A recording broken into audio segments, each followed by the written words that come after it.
Okay వెళ్ళి first గా చపాతీ కాల్చి. అత్తమ్మ గారు ఆ అమ్మాయి మీరు వచ్చాక చెప్పమని తెస్తాను. నేను చెల్తాలే ఫస్ట్ చపాతీ చేయపోయేలు పో. ఓకే అత్తమ్మ. ఆపో. ఏ నాన్న నీకు ఒప్పుడే డబ్బులు ఇస్తానా? ఇస్తానులాగే ఎందుకు అలా కలుపుతావు? మరి నీకు నాకు పంచాయతీ ఇస్తానులాగే ఎందుకు అలా వస్తావు?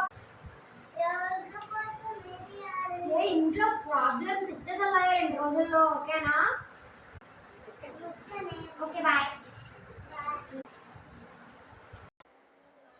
చెల్లి దానా డబ్బులు ఇచ్చానా?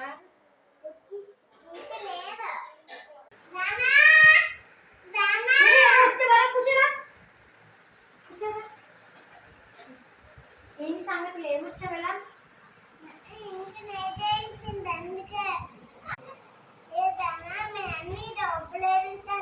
2 రోజుల్లో వచ్చేదాన్ని చెప్పవే ప్లీజ్.